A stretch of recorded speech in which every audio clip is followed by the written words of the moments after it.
lo tuh sehari berapa kali spend time di Instagram? Kenapa emang? Nah, pengen tahu aja. Coba deh, gue bilang, lu mungkin merasa cuma 5 menit sampai 10 menit. Iya, berapa kali dalam sehari? Say sehari lo spend 3-4 jam. Seminggu lu spend berapa? Itu kayak kerja part-time loh. Berarti lu tuh kerja pabrik, Nek, di Instagram. Sementara you didn't not get pay anything. Hah? Exactly, Dave. Gue cinta banget deh sama temen lo yang itu. Exactly.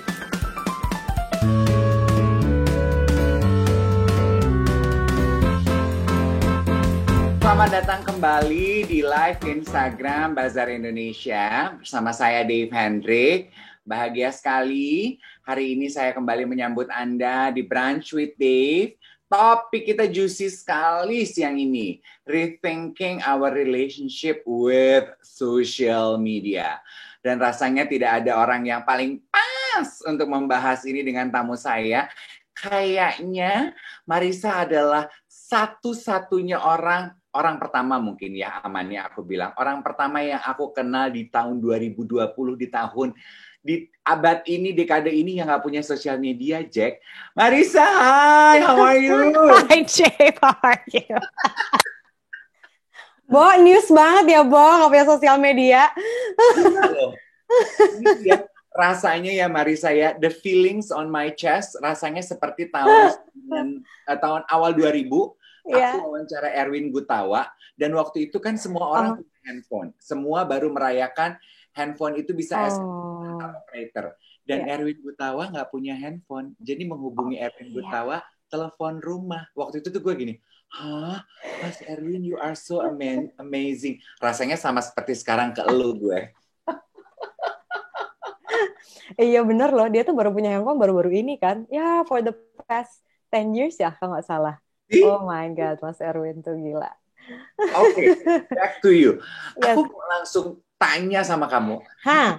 buat lo memutuskan untuk tidak punya sosial media. Oke, mungkin gue ngejelasin pakai timeline aja kali ya. Lu inget nggak waktu tahun 2014 tuh kita heboh main Path? Ya Instagram Yes, kan belum gede banget tuh.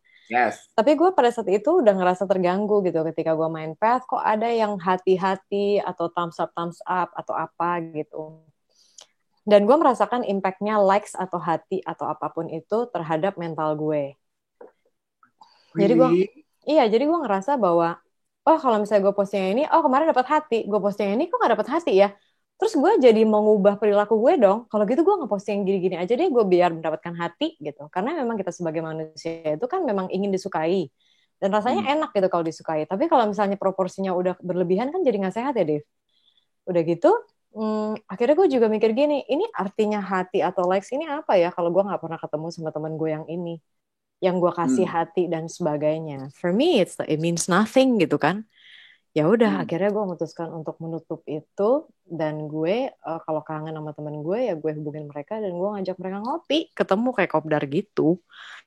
And I felt that was way more meaningful. Hmm. Udah gitu, timeline-nya maju nih ya, Bo. 2016, Hmm. gue dapet apa Ya. scholarship gitu untuk sekolah lagi kan.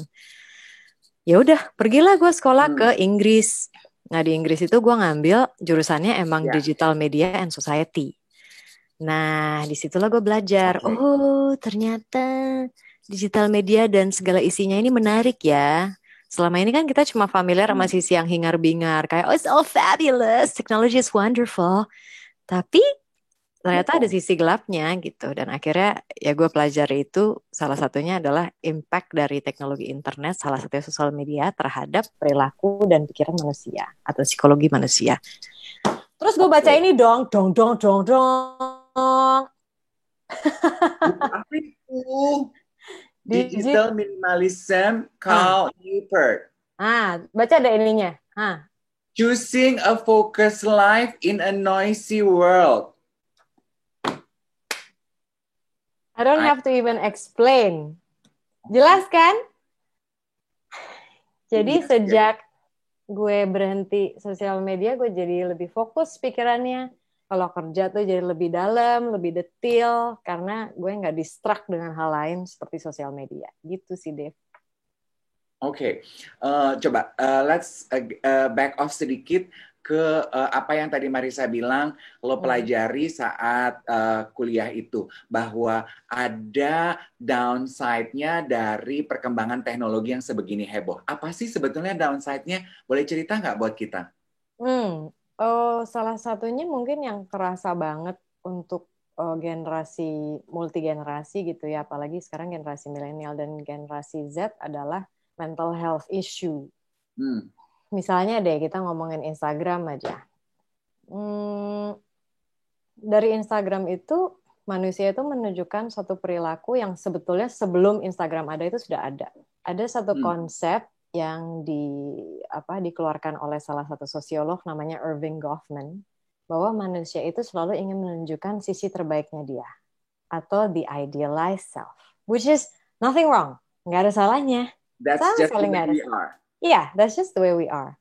Tapi ketika masuk sosial media yang basisnya visual seperti Instagram contohnya, semua yang diposting jadinya bagus-bagus banget kan nih, Bo? Pakai filter, kulit mulus. Nih lihat deh, flag-flag gue begini bisa nggak kelihatan nih kalau gue mau pakai filter, ya kan? Jerawat-jerawat tuh bisa nggak kelihatan. Ya kan? Tapi kan itu bikin lo bikin yang ngelihat itu setiap hari, misalnya kita terekspos pada kesempurnaan yang palsu itu setiap hari, bahwa hidup orang ini selalu fabulous. Lama-lama kita kan jadi membandingkan hidup orang itu, bagaimana orang itu dengan diri kita sendiri gitu. Wah, terus akhirnya menemukan banyak sekali kekurangan yang kita hadapi, yang kita punya. Oh, kulit gue nggak selalu mulus, hidung gue kurang kecil, badan gue kok kelihatannya penuh banget. I have to be as skinny as her and all that. Itu ganggu loh secara mental. Kalau misalnya mental lo udah terganggu kayak gitu, mana bisa lo jadi manusia yang produktif, ya kan? Itu ya satu contoh. Terus belum lagi in a relationship. Kita ngomongin misalnya relationship, setiap orang kan pasti punya pengalaman pacaran, udah gitu putus, atau divorce, bahkan cerai, dan sebagainya. Terus ada kasus-kasus di mana ketika perpisahan ini sudah terjadi, terus salah satu orang atau dua orang ini saling stalking gitu, Bo. Ya kan, saling stalking, dia ngapain ya? Oh, dia ceweknya siapa? Atau dia cowoknya siapa? Oh, siapa? Cewek siapa yang dia like? Cowok siapa yang dia like? You know, it's like driving you crazy, right? No need deh, babe. I mean, it's like life is hard enough. Ya kan, Bo? Tapi ya itu. Jadi teknologi itu kok jadi mengatur cara kita berperilaku gitu loh. Cara kita merasa. Dan gue waktu itu gak suka dengan fakta ini. Bahwa manusia harus punya otonomi, harus punya otoritas. Harus punya otoritas terhadap teknologi, bukan sebaliknya. So that's only 2 examples, right? Tapi banyak banget deh. Kalau misalnya lu gali-gali gitu ya, searching-searching, so fascinating. Aku merasa ketampar banget ya, karena pandemi ini ada satu teman aku yang tadinya kuliah di London, terus pulang, terus dia belajar social media psychologist gitu, terus psychology, terus dia cerita ke gue, dia bilang gini, Nek, gitu, karena lagi dinner gitu di rumah tante kita, terus gue biasa dong, aduh gue harus posting ini nih untuk kerjaan padahal sih enggak ya. Terus dia gini, gue mau tanya deh sama lo, kenapa? Aku bilang gitu, lo tuh sehari berapa kali spend time di Instagram? Kenapa emang? Nah, pengen tahu aja. Coba deh, gue bilang, lu mungkin merasa cuma 5 menit sampai 10 menit. Iya, berapa kali dalam sehari? Sehari lo spend 3-4 jam.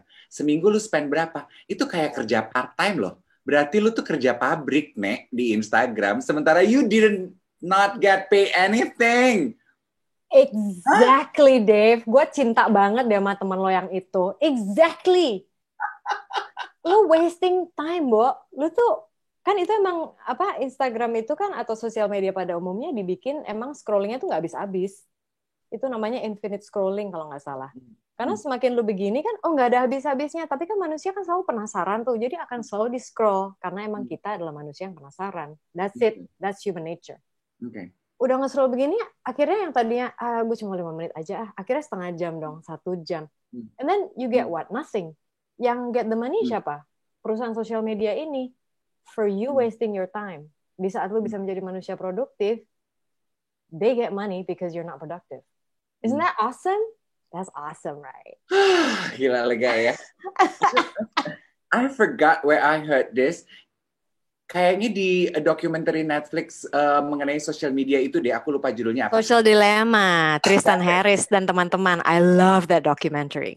That's it. If you didn't pay for the product, you are the product.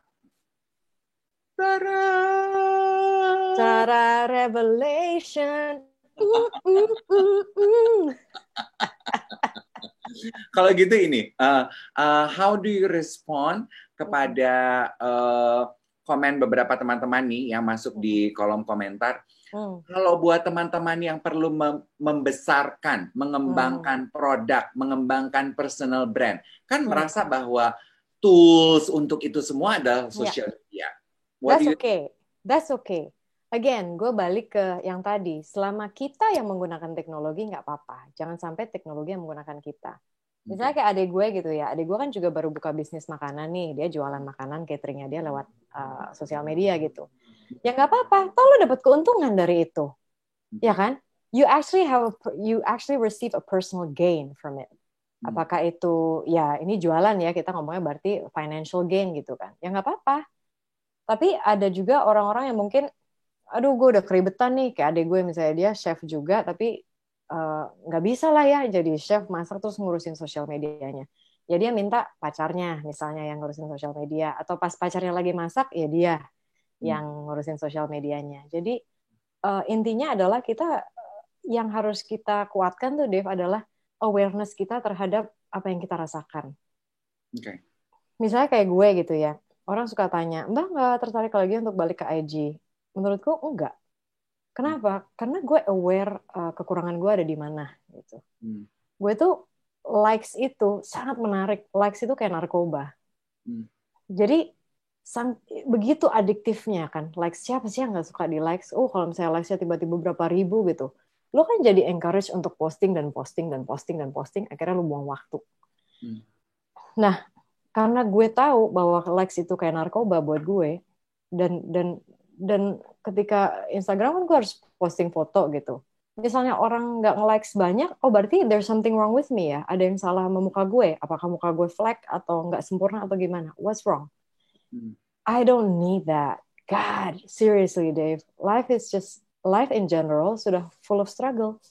Ngapain gue nambah-nambahin apa ya istilahnya hal-hal yang sebenarnya nggak penting buat mental gue juga gitu. Makanya gue sampai sekarang bisa dibilang orang, oh kuat ya nggak balik lagi ke IG. Of course, it's like because it's not good for my mental health. Nggak usah. Gitu. Tapi kalau misalnya untuk bisnis, sure, go ahead. Misalnya ada yang bilang tentang gimana gue mau nge-build personal branding gue gitu. Ya selama lo mentalnya kuat nggak apa-apa. Okay. Tapi gue yakin kita kan cuma manusia ya, we're only human. Kita tuh pasti affected. Apakah skalanya 1 atau skalanya 10. Nah, kita harus cari tahu sendiri nih. Gue affected-nya sebesar apa ya? Kalau gue udah merasa terganggu, mental gue terganggu, mendingan gue mundur gitu. Atau puasa gitu. Puasa dulu deh gue 3 bulan. Setelah gue puasa, gue ngerasa enaknya, gue akan rethink my relationship with social media. Gue punya teman satu, Ben Kasyafani. Lo kenal ya Ben Kasyafani ya? Say hi for him. Oh iya, hi Ben. Waktu itu kita sama-sama baca buku Digital Minimalism ini gitu. Dan setelah dia baca, terus dia mempraktekkan, dia puasa gitu sekian lama, gue lupa waktu itu berapa. Tapi dia mulai ngerasain gitu, gila enak banget ya Mar. Enak banget, gue nggak perlu banyak interaksi di sosial media, itu enak banget. Dan pada saat itu untuk dia adalah sosial media itu jadi salah satu pemicu konsumerisme. Dia kan senang banget beli sepatu ya, Bo. Terus dia mikir gini, Mar, gila, sosial media buat gue tuh jadi ngedorong konsumerisme, gue tuh jadi pengen beli, tau gak sih, Mar? Terus sejak dia lepas, terus dia mulai minimalism, mulai oke, gue nggak beli lagi deh. Dia ada adjustment perilaku, ada adaptasi perilaku. Nah itu kan udah rethink ya, Dev. Udah memikirkan kembali hubungan kita dengan sosial media. Apapun bentuknya, what works for you, ya lakuin aja gitu. Okay. Ya, kalau masalah konsumerisme adalah banyak lihat, banyak mau ya. Nah, Bo. Ya, kan? Teori iklan kan, Bo. Ya kan? Tapi makin kita lihat iklan, makin, ayo udah gue bilang itu aja gitu. Ya itulah. Sebenarnya ilmu lama akhirnya diperbaruin dalam konteks digital. Ya, betul, betul. Berarti teknologi itu kita harus tahu selama kita, dalam hal ini social media, selama kita yang menggunakan teknologi / social media, berarti masih oke. Jangan sampai kita yang dipakai oleh social media gitu. Taunya dari mana? Ya harus aware, kata Marisa, ya kan? Ya diri lo masing-masing deh yang tahu sebetulnya apakah masih sehat nih hubungan lo dengan social media atau enggak. Tapi yang aku suka apa yang dikatakan Marisa, teman-teman, adalah pasti sebetulnya in a way we are affected. Cuman 1 sampai 10 seberapa aja affected-nya gitu. Yes, correct. Iya, yes. Okay. Kalau gitu, although tadi sudah tersirat di beberapa kalimat Marisa, untuk penegasan, apa yang lo rasakan paling berubah dari diri lo, Marisa, semenjak sudah tidak memiliki account social media lagi? Gue jadi bisa lebih fokus dan gue jadi tahu gue ini sebenarnya sukanya apa. Jadi ada satu penelitian juga, aduh gue lupa lagi nama bukunya apa gitu. Ntar gue kabarin deh lu ya. Tapi intinya si penulis ini mengatakan bahwa kalau misalnya manusia itu terlalu banyak mengkonsumsi informasi dan itu sudah terlalu banyak di pikirannya, akhirnya dia jadi bingung. First reaction adalah dia bingung. Dia jadi nggak tahu, nggak bisa membedakan mana yang penting dan mana yang nggak penting. Itu yang dulu gue rasakan. Karena dulu kan gue juga di industri televisi berita gitu ya. Nah, otomatis kan gue makan informasi macam-macam tuh tiap hari. Belum lagi gue nambahin lagi informasi kepala gue lihat sosial media, scrolling, dan sebagainya. Aduh, pokoknya kepala gue penuh deh.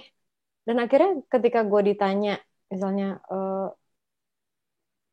sebenarnya gue tuh, maksudnya, oke, I knew my passion, tapi gue nggak tahu secara spesifik apa. Okay. Kalau sekarang gue tahu, oke, my passion is talking about digital media, talking about its impact on people, gitu, talking about mental health. Gue pengen menjadi bagian dari istilahnya sebuah gerakan yang bikin orang ngerasa lebih baik sama dirinya sendiri gitu. Karena gue tahu kalau ketika kita terlalu banyak broken people gitu ya di dunia, otomatis lingkungan kita juga akan broken. Jadi ya big picture-nya gitu. Lingkungan kita akan broken, dan kalau misalnya lingkungan akan broken, negara akan broken gitu. Karena terlalu banyak broken people. Jadi ya gue pengen ada dalam sebuah gerakan di mana yuk kita lihat yuk what's going on with us sih. How do we make ourselves feel better sih gitu. Gitu sih Dave. Okay. Wow. Limit your information. What a calling ya. What a calling. Karena buat aku momentumnya pas sekali, apalagi karena kan sekarang udah bukan milenial lagi ya, tapi zilenial, generasi yang memang literally hadir brojol di dunia ini, sudah terpapar oleh sosial media, udah bukan lagi terpapar oleh teknologi, terpapar oleh membandingkan and putting themselves out there. Yes. Ya kan? There's no privacy anymore. Semuanya dijual. Hubungan personal dijual, ya, Bo. Rumah dibedah, gitu. Semuanya dibuka. Iya. Aku ingin membahas dong mengenai itu. Aku ingin membahas mengenai itu. What's your opinion? What's your take on it? Ya,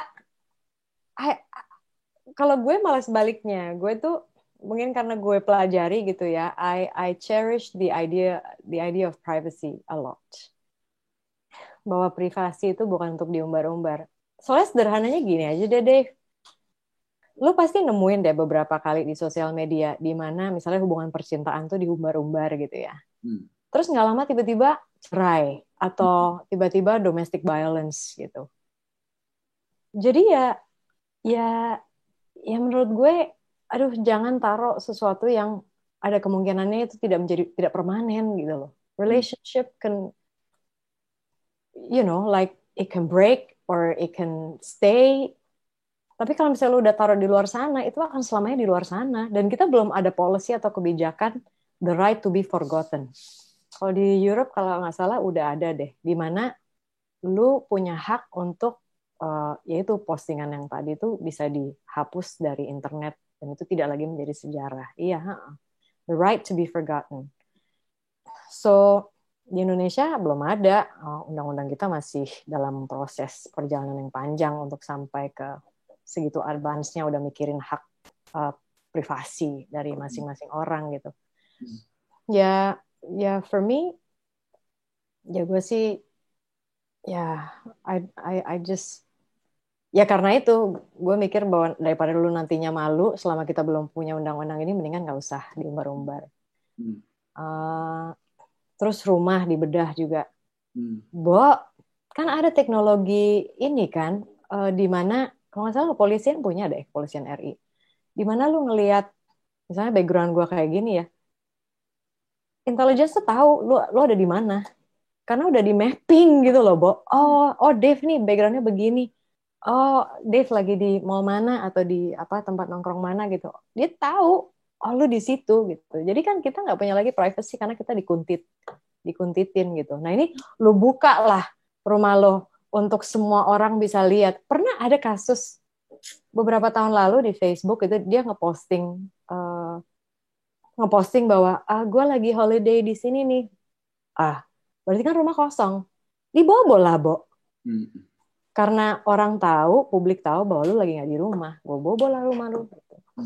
So these things mungkin orang belum berpikir ya. Mungkin orang lebih berpikir bahwa ya udah I'll monetize everything lah, my romance, my house, my everything gitu. Gue monetize semuanya, gue taruh dah YouTube gitu. I get money from it. Yay, money, money, money gitu. Viewers, viral. Yeah, viral. Go crazy. But that's just not a life that I choose. Tapi kalau misalnya tetap mau dilakukan, ya udahlah ya, itu kan hak setiap orang. Cuma let's think about it. Before you do it, let's pause and think. Sebelum kita melakukan sesuatu di era digital ini. That's very powerful. I find it very powerful to pause and to think. Karena aku dengar dari podcastnya Gretchen Rubin kalau nggak salah, kita tuh sebetulnya social media itu kita tuh menjadikan social media sebagai distraction, ya. Yes, correct. Kan? Correct. Karena kita nggak pengen, we don't wanna deal apapun itu, we don't wanna deal with our own sadness maybe, our own problems maybe. Udah deh, we need a distraction, lari deh ke social media, ya kan? Jadi mungkin apa yang Marissa bilang, pause and get to know yourself. Makanya Marissa bilang, semenjak nggak punya social media, gue lebih fokus, gue lebih tahu gue maunya apa, gue sukanya apa, menemukan panggilan yang selama ini nggak pernah disadari, karena lo punya waktu ngobrol sama diri sendiri. Gitu ya Marissa ya? Di garis bawahi, ngobrol sama diri sendiri. Yes. Oke. Kalau ada teman-teman yang bilang gini, tapi kan Marissa tuh adalah public figure juga. Sementara kalimat klise yang digunakan para public figure dan selebriti adalah, tapi kan social media itu adalah tools marketing diri, Bo, gitu. Ya nggak apa-apa. It's okay. Oke. It's okay. Kalau gue tuh sebenarnya cuma ada satu sosial media, Bo. Tapi itu pun juga gue pakainya juga udah tidak seperti zaman dulu gitu. Gue ada Twitter. Tapi gue follow nobody. Jadi bener-bener kayak gue jadiin aja, misalnya orang penasaran apa sih yang lagi gue kerjain sekarang, itu udah kayak news feed tentang apa yang lagi gue kerjain, gitu aja. Udah, that's it. And if I miss my friends, ya udah gue telepon, ya kalau pas zaman COVID gini kan kita sempet tuh yang strict, nggak boleh ya, nggak boleh di luar, restoran pada tutup. Oh sekarang ya gue ketemuin mereka di tempat yang terbuka, terus pakai masker, jaga jarak. So it's okay untuk public figure yang menggunakannya memang untuk marketing tool, dan again selama mereka tidak merasa terganggu. Kalau mereka benar-benar tanya ke diri mereka sendiri, gue tuh sebenarnya terganggu atau enggak sih? I should be honest with myself. Gue mau jujur sama diri sendiri, gue terganggu apa enggak ya? Skalanya tuh di mana gitu ya? Ya kalau nggak terganggu nggak apa-apa. Kan public figure kan juga ada yang pakai social media manager kan, Dave. Jadi dia menciptakan jeda itu, gap itu antara dia dengan social media. Gitu. Misalnya kayak Reza Rahadian deh gitu. Kan yang ngurusin social medianya dia kan Arya, manajernya. Ya kadang-kadang Arya ngomong lah apa gitu, tapi ya that's the way Reza protects himself from sebenarnya nonsense yang ada di social media gitu. Oh my God, Reza, I'm just a nonsense to you on social media. No, So, it's not you, sayang. Maksudnya kayak habit-habit yang nonsense, yang scrolling gak ada habisnya itu loh. Wah, 2 jam lah lo scrolling. Iya kan? kalau gitu kita penasaran nih. Sekedar memberikan just to give light that you are not a hermit living on a cave gitu. Iya. Handphone dong. Marisa tetap punya handphone kan, guys? Tetap dong. This device is miraculous. Jadi smartphone yang diciptakan sejak zaman Steve Jobs itu ya. Kan Steve Jobs yang menciptakan, tiba-tiba kita bisa melakukan banyak hal di satu handphone. Teknologi sebelumnya kayaknya belum yang se-advance dia gitu. It's wonderful. Again, gue yang menggunakan teknologi. Ketika gue menggunakan teknologi ini, gue atur sesuai dengan apa yang gue mau. Okay. Apa yang membawa keuntungan buat gue, membawa benefit buat gue. Misalnya, saat COVID, waktu strict tutup, nggak boleh keluar-keluar sama pemerintah, kan gue mikir, lah gue belanja gimana ya? Meskipun supermarket ada yang buka sih. Cuma gue mikir saat itu, aduh, gue akan mengurangi interaksi gue, ketemu banyak orang deh. Kalau ke pasar, supermarket kan banyak tuh orangnya. Ada aplikasi di smartphone kita yang ngejual sayur, ngejual buah, ngejual sembako yang bisa diantar langsung ke rumah. Wonderful, I love it. Dan sampai sekarang gue pakai teknologi ponsel pintar ini. Terus misalnya, semua orang lagi kayaknya gila beli tanaman gitu ya. Beli tanaman udah tinggal ngeklik sekarang. Cari aja di e-commerce gitu. Toko tanaman mana yang lo pilih, yang sesuai dengan keinginan lo, kesukaan lo, harga yang uang yang lo punya. Ada di e-commerce yang again keluarnya dari sini. Chatting untuk koordinasi soal kerjaan bisa di sini, kita bisa bikin grup dan sebagainya. Jadi ya, it's a wonderful device. Again, you use it, not the device using you. Okay. Chatting, tapi notifikasi aku dengar di handphonemu nggak pernah bunyi. Enggak. Jadi sengaja lo turn it off. Ya kan sama kayak lo, apa bedanya gue sama lo lah, Bo? Kenapa lo matiin? Ya, kenapa lo matiin? Pasti alasannya sama gue. Iya kan? Aku tuh nggak mau begitu dia bunyi, aku kayak terburu-buru harus langsung jawab. Voilà. Itu. Karena berarti lo orang yang protektif terhadap atensi lo, which is good. Di era digital ini atensi kita tuh benar-benar ditarik kemana-mana oleh platform macam-macam. Tapi atensi lu itu sangat precious. Makanya ketika lu matiin notifikasi karena lu lagi in the middle of doing something, misalnya gue lagi ngerjain kerjaan gue yang ini, atau gue lagi spend time sama ponakan gue mau fokus atensi tubuh dan pikiran gue di ponakan gue atau di kerjaan ini. Messaging nanti. Kalau misalnya urgent pun kan biasa orang telepon. Kalau emergency orang pasti telepon kok. Dan telepon ya tetap gue nyalain gitu. Maksudnya ringnya gitu ya. That's it. I mean, kalau dulu kita bisa hidup sebelum ada teknologi smartphone dan lain sebagainya, kenapa kita nggak bisa hidup? Maksudnya tanpa ini atau membatasi peran ini dalam hidup lo juga, we can. Gitu loh. Kayak messaging deh, Bo. Messaging. Anak-anak generasi Z tuh ya, atau milenial muda tuh, gue suka kasihan sama mereka. Karena ada teknologi chatting dan smartphone yang membuat kita tuh punya ekspektasi kita 24 jam 7 hari harus on. Kalau zaman bapak ibu kita dulu kan nggak gitu. Bahkan zaman lu sama gue dulu sebelum ada ini, ya udah kalau Sabtu Minggu misalnya kerja kantoran gitu ya, itu waktu istirahat, waktunya kita menghabiskan waktu dengan keluarga. Nggak ada tuh yang namanya ngomongin kerjaan. Baru kemarin dong, ini real case. Kan kita long weekend tuh. Yes. Terus ada satu perempuan gitu yang kontak gue urusan kerjaan event gitu kan. Dan itu di long weekend. Terus gue bilang, nanti ya gue kerjain hari Senin. Dan acaranya tuh masih 2 minggu lagi, Bo. Nanti ya hari Senin. Gitu. Masih ada waktu, don't rush, it's okay gitu.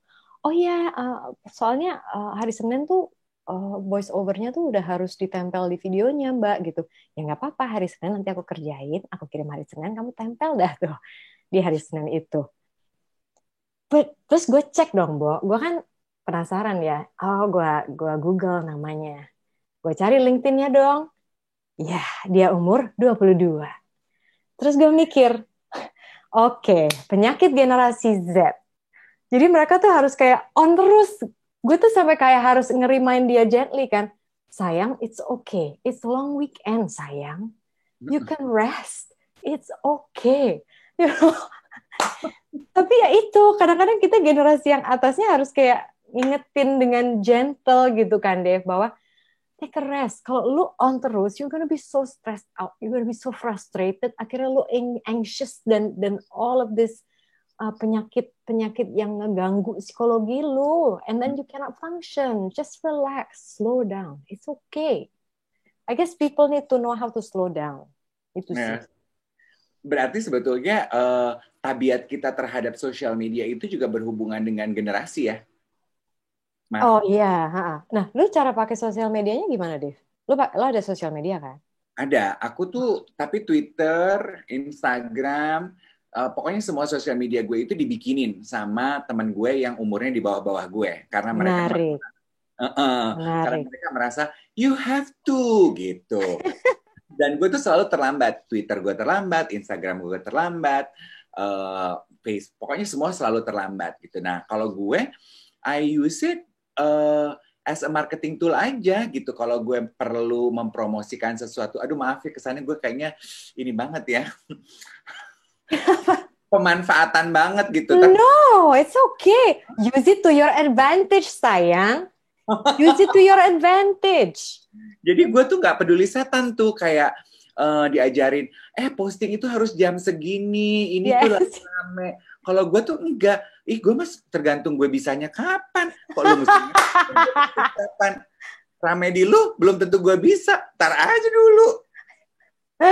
Benar. Iya. I mean, tapi ya menarik sih. Ya kita bisa lihat aja behavior dari setiap generasi pasti beda gitu. Ya intinya adalah stop, observe what's going on. Cari jeda itu penting banget deh untuk stop and going back to yourself. Itu very very important in this really fast era. Gila, ini obrolan yang sangat inspiratif ya. Makes everyone here thinking about their relationship with social media, although you're enjoying and watching it on your social media platform. Di YouTube, di Instagram ya. Tuh, what a parody, okay? What a drama. Gak apa-apa, berarti kan kita menggunakannya kan to our advantage, to share, ya kan? To advocate for something that hopefully is good. Oke. Sebelum ditutup, kita juga pengen catch up dong. Personal project. Aku dengar baru selesai syuting film pendek. Yes, aku baru selesai syuting film panjang 1, terus film pendek 1. Ini kayaknya kemungkinan mau syuting film pendek lagi 1. And then, apalagi yang gue kerjain ya? Gue ya nulis juga buat Great Mind Indonesia kan. Bikin video-video gitu tiap bulan sekali. Terus wawancara orang. Ya kayak lu gini lah, Dave. Wawancara orang, terus pick their brains, picking some inspiration. Udahlah itu aja, jangan banyak-banyak. Oh iya, ternyata I'm back on TV again dong. Doang. Ada channel bahasa Inggris baru namanya Si Today. Terus siaran lah kadang-kadang gitu. Thank you. Come back on screen. On screen. Padahal gue pikir I'm done with screen. Gue cuma mau di belakang meja aja nulis artikel. I bet you are the only one pada saat syuting yang ketika break or in between takes nggak buru-buru meraih handphone mereka, sibuk selfie, sibuk ambil Instastory, sibuk posting, sibuk checking. You are 1,000% correct. Tau gak yang gue kerjain apa? Gue cari tempat outdoor sih bawah pohon.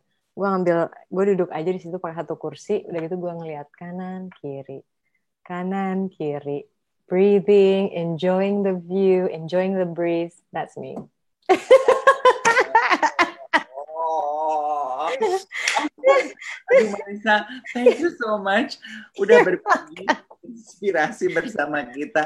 Marissa the Pawang Hujan. If you see this little girl under a tree just gawking at the sky, ya, Marissa the Pawang Hujan is enjoying her life. Probably we should too. Yes, Everyone should slow down, take a pause, refocus. Get off your phone. Exactly. Get off your phone and start reading a book. Yes. Darling, thank you so much. Sehat-sehat. Thank you loh, Dev. Sama-sama. Kamu jaga kesehatan, kamu sama keluarga ya. Sama-sama. Everyone, thank you for watching. Kita ketemu di YouTube-nya Bazar, everyone ya. Bye. Selamat siang.